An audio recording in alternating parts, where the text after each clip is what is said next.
There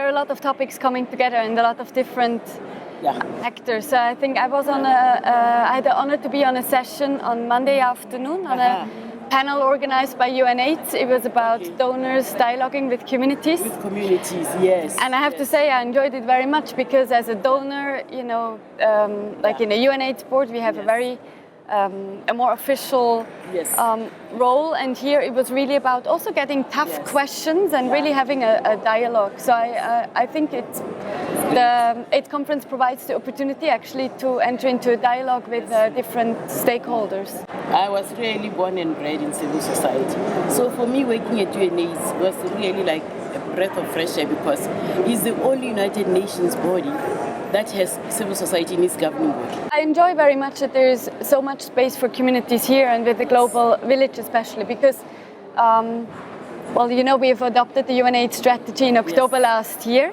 In 1990. Now we just come from New York where we have met last time, from the high-level meeting on HIV/AIDS where we have adopted a political declaration. That's true.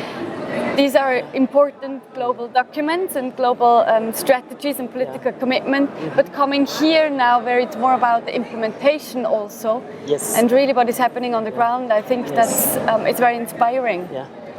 The agency that is here is palpable because everybody is saying, look, the science is there. What we now need is to be able to implement and to really remove the barriers that impede the implementation because we have only 4 years, if not less, to really reach those 90s. And it's a tall order, but I think with political will, with everybody working together and networking, we can make it. Yes. And at the same time, you mentioned political will. I think it's very important. What we ask ourselves as a government as well, how can we engage beyond being funders, and we are proud to be funders. 10 million per year to UNAIDS currently, 20 million to the Global Fund, and we fund bilateral programs on sexual and reproductive health and rights and HIV. But how can we engage? So being Switzerland being the chair of the UNAIDS board this year, and last year we have been vice chair of the UNAIDS board. Switzerland has to Zimbabwe. Exactly, and Switzerland had the honor to co-facilitate the political declaration of the high-level meeting this year in June together with Zambia.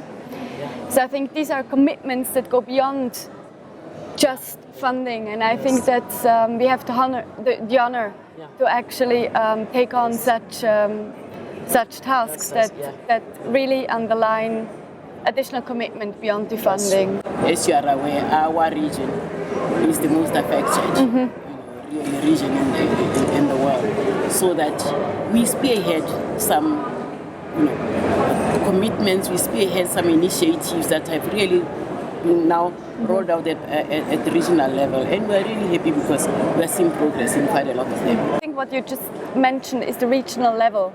We do have, as Swiss Development Corporation, we do have a program at the regional level where we work with UNFPA, other UN agencies on comprehensive sexuality education, on youth-friendly sexual and reproductive health and rights services. And we realized that working together with the government and with civil society and other partners is very important at the national level, but the regional level, I think, becomes more and more key. So we do work a lot with the Southern African Development Community to change policies or improve policies at the regional level that then are taken up by the national level. So I think the regional level is something we should not underestimate, and we should work on it more as a in-between between the global level and the national level. Yeah, no, the regional level is important because then it's at that regional level that we're able to then draw upon and look at the countries and say which countries are moving forth.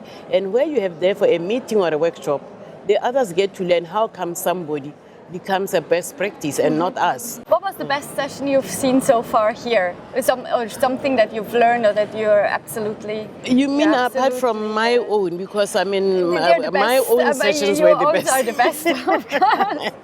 No, honestly, though, I mean... or something you've learned. The best session, which of course are some of the ones that we did with others, has been the one by former presidents, the champions session.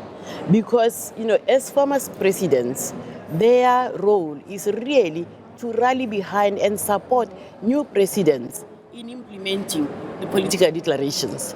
And therefore, and they were saying to us, look, at our age now, we can say anything we want. So just send us to the countries where you have challenges, and we'll be able to see what we do with the presidents. So, you know, that had participation. We had like 5 champions here. You know, President Banda, President Chesano, you know, President Professor Mira Mwere, and then President Hifike Pohamba, who is a new champion. And we just felt like this is really what we need. And the great part was, it became a best practice in that they were actually presenting with the private sector. We have made a partnership between them and the private sector. That is saying we are going to look into 3 issues. 1, women and girls. 2, human rights of key populations and everybody else. And then lastly, local production of commodities and, you know, supplies and drugs. So because of their stature, I'm seeing that the private sector really gets excited when they're there, and they're able to show them what they're doing, local production. I'm very amazed by the young people's movement. Yes. They're there, they speak up, they know about their issues, they're there to say what they need. So I'm really impressed by that. And I was at one session I very much liked. It was about HIV/AIDS and non-communicable diseases. Okay. And what I quite liked about it was the opening up from an HIV/AIDS perspective to looking beyond just HIV/AIDS as a silo, but really to see how can we open up in terms of services, linking services, what can we learn from the HIV/AIDS response to manage chronic diseases. And so I thought this was something extremely interesting, and I'm looking forward to go to some more sessions and getting inspired. Yes, true. But you know, you mentioned not just HIV and AIDS. You know, now the concept of taking AIDS out of isolation is well articulated in this conference. This morning, 7 a.m., I was speaking in a session that was moderated by Princess Mabel van Oranje of the Netherlands, and it was on girls, not brides. So we are linking, therefore, early child marriage to HIV, and really saying how do we ensure that this particular, you know, violation of human rights is addressed. And the great part about it is the African Union has already banned child marriages. At global level, part of the SDG 3 and 5 has been to adopt that we should have no more child marriages. But the thing is, a declaration has to be implemented. The implementation so we're saying needs to that's follow. Right. How do we then go forth in the various countries? And I was really able to represent my region to say already we are doing something. And I think that's a perfect example of seeing how through an AIDS response you can actually leverage much more than AIDS. So it's about health, it's about sustainable development, it's about human rights and gender equality, and I think we hope to hear more about it during the conference. Yes, it will be good. Thank you very much, Sheila.